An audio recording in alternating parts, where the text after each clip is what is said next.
কোরবানি মানব ইতিহাসের সূচনা লগ্ন থেকে চলে আসা একটি ইবাদত, যা মূলত স্রষ্টার উদ্দেশ্যে সৃষ্টির নজরানা স্বরূপ। কোরবানি আমাদেরকে শিক্ষা দেয় মহামানবগণের আত্মত্যাগের অনুসরণের মাধ্যমে স্রষ্টার সান্নিধ্য লাভ করা। ত্যাগ বা বিসর্জনের ঈদ হল ঈদুল আজহা তথা কোরবানির ঈদ। শরীয়তের পরিভাষায় কোরবানি হল জিলহজ মাসের 10 তারিখ আল্লাহর সন্তুষ্ট অর্জনের উদ্দেশ্যে নির্দিষ্ট পশু জবাই করা। মহান রাব্বুল আলামিন পবিত্র কোরআনে সূরা আল হজ আয়াত 34-এ ইরশাদ করেন, আমি প্রত্যেক জাতির জন্য কোরবানির নিয়ম করে দিয়েছি, যাতে তারা আল্লাহর দেয়া চতুষ্পদ জন্তু জবেহ করার সময় আল্লাহর নাম উচ্চারণ করে। অতএব তোমাদের আল্লাহ তো একমাত্র উপাস্য, তারই কাছে আত্মসমর্পণ করো এবং বিনয়ী গণকে সুসংবাদ দাও। আরবি কুরবুন শব্দ থেকে কোরবানি শব্দের উৎপত্তি, যার আবিধানিক অর্থ হচ্ছে নৈকট্য লাভ করা। কোরবানি হচ্ছে স্রষ্টার সাথে সৃষ্টির প্রেম নিবেদনের এক বিশেষ উপাচার। স্রষ্টার নৈকট্য লাভের জন্য কোরবানি করা এক নিঃস্বার্থ আত্মত্যাগের নিদর্শন। বান্দা তার মহান স্রষ্টাকে রাজি খুশি করার উদ্দেশ্যে আত্মনিবেদন হচ্ছে প্রকৃত কোরবানি। পবিত্র কোরআনের সূরা আনআম আয়াত 162-তে মহান রাব্বুল আলামিন বলেন, অর্থাৎ হে রাসূল সাল্লাল্লাহু আলাইহি সাল্লাম, আপনি বলুন, নিশ্চয়ই আমার নামাজ, আমার কোরবানি, আমার জীবন, আমার মরণ জগৎ সমূহের একমাত্র প্রতিপালক দয়াময় আল্লাহর জন্যে। আল্লাহর নবী হযরত ইব্রাহিম আলাইহিস সালামকে আল্লাহ পাক তার প্রভু প্রেম পরীক্ষার নিমিত্তে পরপর 3 বার রাত্রে স্বপ্ন দেখান যে তোমাকে আমার রাস্তায় তোমার প্রিয় বস্তু কোরবানি করে দাও।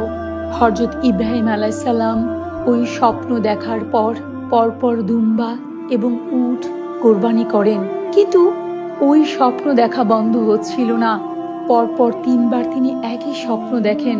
আল্লাহ বলছেন আল্লাহর রাস্তায় তার প্রাণাধিক প্রিয় বস্তুকে কোরবানি করা, উৎসর্গ করতে হবে। তখন তিনি মনস্থ করলেন তার প্রাণাধিক প্রিয় গরু, উট কিংবা দুম্বা নয়, তার কাছে তার প্রাণাধিক প্রিয় হচ্ছে স্বীয় পুত্র হযরত ইসমাঈল আলাইহিস সালাম। তাই তিনি মনস্থ করলেন আল্লাহর হুকুম রক্ষার্থে ইসমাঈল আলাইহিস সালামকে তার মায়ের কাছ থেকে বিদায় নিয়ে পিতা ইব্রাহিম আলাইহিস সালাম সাথে করে কোরবানির উদ্দেশ্যে রওনা হলেন। মাঝপথে শয়তান হযরত ইসমাঈল আলাইহিস সালামের কানে কানে বলছিল, তোমার বাবা তোমাকে জবাই করতে নিয়ে যাচ্ছেন। তখন পুত্র ইসমাঈল আলাইহিস সালাম পিতাকে বলল, বাবা, আমার কানে কানে শয়তান বলছে তুমি নাকি আমাকে কোরবানি করবে, তুমি নাকি আমাকে জবাই করবে। এরপর পিতা হযরত ইব্রাহিম আলাইহিস সালাম স্বীয় পুত্রকে বললেন, শয়তানকে কাঙ্কুর মারো। এরপরে হযরত ইব্রাহিম আলাইহিস সালাম এবং হযরত ইসমাঈল আলাইহিস সালাম মিলে শয়তানকে কাঙ্কুর মারলেন। অতঃপর দুজন মিনাতে গিয়ে উপস্থিত হলেন। তখন হযরত ইব্রাহিম আলাইহিস সালাম তার পুত্রকে বললেন, বাবা, আমি আদিষ্ট হয়েছি, তোমাকে আল্লাহর রাস্তায় কোরবানি করতে হবে। তা শুনে ছেলে বলল, আলহামদুলিল্লাহ, যেভাবে আল্লাহর মর্জি আছে করুন। তবে বাবা, আমার 3টি শর্ত আছে। আপনি দয়া করে কোরবানি করার আগে আমার এবং আপনার চোখ বেঁধে দিন, যাতে আমার চেহারা দেখলে আপনার মায়া না আসে। আপনি যেন আমাকে আল্লাহর রাস্তায় কোরবানি করতে পারেন। আপনি দয়া করে আমার রক্ত মাখা জামা আমার মাকে ফিরিয়ে দিবেন, কারণ আমি আমার মায়ের একমাত্র সন্তান। আমার রক্ত মাখা জামাটা পেলে আমার মা একটু সান্ত্বনা পাবেন। আর বাবা, 3য় শর্ত হচ্ছে, আপনি দয়া করে কোরবানি করার আগে আমার হাত পা ভালো করে বেঁধে নিবেন, কারণ আপনি তো আল্লাহর রাসূল। আমার গলা কাটার সময় যদি আমি হাত পা ছোড়াছুড়ি করি আর তখন যদি আপনার গায়ে লাগে, আমার তো বেয়াদবি হবে। অতঃপর ইব্রাহিম আলাইহিসসালাম পুত্র ইসমাইল আলাইহিসসালামের সবগুলো প্রার্থনা মঞ্জুর করলেন, মনস্থ করলেন ছুরি দিয়ে পুত্রর গলা কাটবেন। যখনই পিতা ইব্রাহিম আলাইহিসসালাম হযরত ইসমাইল আলাইহিসসালামকে কোরবানি করতে গেলেন, কোনোভাবেই গলা কাটছে না। তিনি বারবার চেষ্টা করছিলেন। যখন কোনোভাবেই গলা কাটতে পারছেন না, তখন তিনি বেহাল বেকারার হয়ে পড়লেন। কেন কেন আল্লাহ তাআলা তার কোরবানি কবুল করছেন না? বেহাল অবস্থায় তিনি ছুরিকে ছুঁড়ে ফেললেন। অতঃপর নিক্ষিপ্ত পাথর 2 টুকরো হয়ে গেল। তার জজবা হয়ে গেল। তিনি আবেগ আপ্লুত হয়ে ছুরিকে ধমকের সুরে বললেন, এই ছুরি তুমি কাটছো না কেন? আল্লাহ রাব্বুল আলামিন দয়া করে তখন ছুরির জবান খুলে দিলেন। তখন ছুরি বলল, হে ইব্রাহিম আলাইহিসসালাম, আপনি তো একবার আল্লাহু আকবার বলে ছুরি চালিয়েছেন, অথচ আল্লাহ আমাকে শতবার করে বলছে, এই ছুরি সাবধান, ছুরি তুমি সাবধান, তুমি আমার বন্ধুর গলা কাটবে না। তবে আমি কার কথা শুনবো? এরপর হযরত ইব্রাহিম আলাইহিসসালাম যখন স্বীয় পুত্রকে আল্লাহর নির্দেশে আল্লাহর সন্তুষ্টির জন্য কোরবানি করতে মনস্থ করলেন, যখন তিনি হযরত ইব্রাহিম আলাইহিসসালামের গলায় ছুরি চালিয়ে দিলেন, তখন মহান আল্লাহ হযরত ইসমাইল আলাইহিসসালামের স্থলে একটি দুম্বা রেখে দিলেন।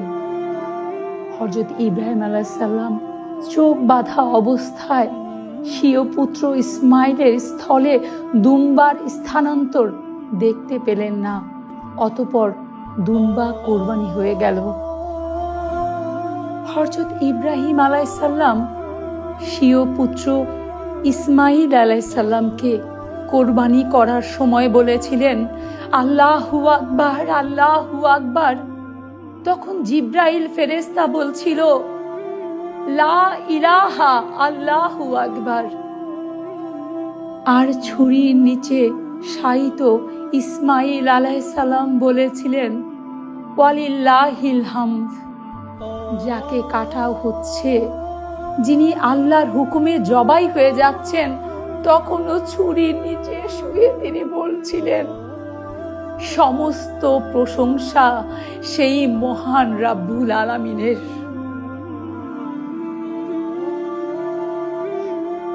এভাবেই পিতা এবং পুত্র উভয়েই স্রষ্টার সান্নিধ্য লাভের তরে আত্মসমর্পণের এক কঠিনতম অগ্নি পরীক্ষায় উত্তীর্ণ হয়ে আল্লাহর বন্ধু খেতাবে বিভূষিত হন এবং আল্লাহর নৈকট্য লাভ করেন। হযরত ইব্রাহিম আলাইহিসসালাম স্বীয় পুত্র ইসমাইল আলাইহিসসালামকে আল্লাহর নামে উৎসর্গ করে মহান স্রষ্টার পক্ষ থেকে খলিলুল্লাহ উপাধি লাভ করেছিলেন। তাদের সেই সুমহান আত্মত্যাগের স্মৃতি বহন করে আজও মুসলিম জাতির মধ্যে সুন্নতে ইব্রাহিম হিসেবে প্রতি বছর কোরবানি করার রেওয়াজ চালু করা হয়েছে। আমার মহান মুর্শিদ সুফি সম্রাট হযরত মাহবুবে খোদা দেওয়ানবাগী আমাদেরকে শিখিয়েছেন কিভাবে খেয়াল কারবে রেখে শপথ করতে হয়। তিনি আমাদেরকে শপথ করার প্রক্রিয়া বলেছেন। আমাদেরকে পশু জবাইয়ের সাথে সাথে খেয়াল করতে হবে, হে দয়াময় খোদা, পশু যেমন আমি তোমার নামে উৎসর্গ করছি, আমি আমার নফসকে তোমার কদমে উৎসর্গ করে দিলাম। আমার হায়াতে জিন্দিগিতে যত দিন বেঁচে থাকব, আমি যেন তোমার ইচ্ছার বাহিরে না চলি। আমার জন্য যা কিছু মঙ্গল তুমি নির্ধারণ করে রেখেছ, দয়া করে এই জীবনে তুমি তাই ঘটাও। আমার মহান মুর্শিদ কেবলাজান বলেন, কোরবানি দিতে হলে যার যার কোরবানি স্বহস্তে আদায় করুন এবং কোরবানির সময় খেয়াল করতে হবে আমরা যেন নিজেদের আত্ম অহংকার, লোভ, লালসা, বিদ্বেষ, হিংসা এবং নিজের নফসের খায়েশকে পরিত্যাগ করে পরিপূর্ণভাবে মহান স্রষ্টার ইচ্ছায় পরিচালিত হয়ে তার সন্তুষ্ট অর্জন করার সংকল্প লাভ করতে পারি। অথচ আমাদের সমাজে যদি দৃষ্টিপাত করি, দেখব কোরবানির জন্য ধার্যকৃত পশু ক্রয় করার ক্ষেত্রে আমরা পশুর আকার, আকৃতি, রং, পশুর ওজন এবং মূল্য নিয়ে দাম দর করার কথা নিয়ে প্রকাশ্যে প্রতিযোগিতা করে চলি। অথচ কোরবানির মূল লক্ষ্য উদ্দেশ্য হল মহামানবগণের আত্মত্যাগের নিদর্শন। আর জাহিরি পশু কোরবানির সাথে সাথে আমাদের খেয়াল করতে হবে আমাদের ভেতরের পশু প্রবৃত্তিকে, পশু চরিত্রকে যেন আমরা মহান স্রষ্টার নৈকট্য লাভে পরিপূর্ণরূপে আত্মসমর্পণ করতে পারি। মূলত নিজের জীবনকে আল্লাহর ইচ্ছায় অতিবাহিত করার নিমিত্তই হচ্ছে কোরবানির হাকিকত। বাহ্যিক পশু কোরবানির মধ্যে কোনো বরকত নেই। মূল কল্যাণ হচ্ছে, মূল বরকত হচ্ছে নিজের নাফসানিয়াতকে তথা ষড়রিপু, কাম, কুক্রোধ, লোভ, মদ, মোহ, মাৎসর্যকে আল্লাহর নামে উৎসর্গ করে দেয়া। আমাদের দেশে প্রচলিত আছে মুসলমানরা নিজেদের নামে, পিতার নামে, সাত নামে কুরবানি দেওয়ার প্রথা চালু রয়েছে। আমার মহান মুর্শিদ সুফি সম্রাট হযরত মাহবুবে খোদা দেওয়ানবাগী মুর্শিদ কেবলাজান এই ভ্রান্ত মতভেদের সংস্কার করে বলেন, কোরবানি বান্দার নামে নয়, বরং বান্দার পক্ষ থেকে আল্লাহর নামে দিতে হবে। আমাদের প্রিয় নবী হযরত মুহাম্মদ সাল্লাল্লাহু আলাইহি সাল্লামও নিজে কোরবানি দেওয়ার সময় নিয়ত করতেন, হে আমার আল্লাহ, হে আমার স্রষ্টা, আপনি আমার পক্ষ থেকে, আমার পরিবার পরিজনের পক্ষ থেকে, আমার উম্মতের পক্ষ থেকে আমার কোরবানি দয়া করে কবুল করুন। আমার মহান মুর্শিদের আহ্বানে এদেশের মুসলমানগণ প্রচলিত সেই ভ্রান্ত প্রথার অবসান ঘটিয়ে বান্দার পক্ষ থেকে আল্লাহর নামে কোরবানি দিয়ে নিজেদের শিরক করা থেকে বিরত রাখতে সক্ষম হয়েছেন। আলহামদুলিল্লাহ। পবিত্র কোরআনুল কারিমের সূরা আল হাজের আয়াত 37-এ আল্লাহ তাআলা বলেছেন, আল্লাহর কাছে কোরবানির গোস্ত বা রক্ত পৌঁছায় না, তার কাছে পৌঁছে তোমাদের মনের তাকওয়া। সম্মানিত আশিকে রাসূলেরা, আসুন আমরা যার যার কোরবানি আমরা যেন সহজে তা আদায় করতে পারি। আমার মহান মুর্শিদ সুফি সম্রাট হযরত মাহবুবে খোদার নির্দেশনায় আল্লাহর সন্তুষ্টি লাভের উদ্দেশ্যে আমরা যাতে বাহ্যিক পশু কোরবানির সাথে সাথে মহান রাব্বুল আলামিনের সন্তুষ্টি লাভ, তার নৈকট্য লাভের নিমিত্তে আমাদের ভেতরকার পশু প্রবৃত্তিকে কোরবানি করার মাধ্যমে হাকিকতে কোরবানি অর্জন করতে পারি। মহান রাব্বুল আলামিন দয়া করে আমাদের সকলকে হাকিকতে কোরবানি অর্জন করার সুযোগ এবং সৌভাগ্য দান করুন। আমিন।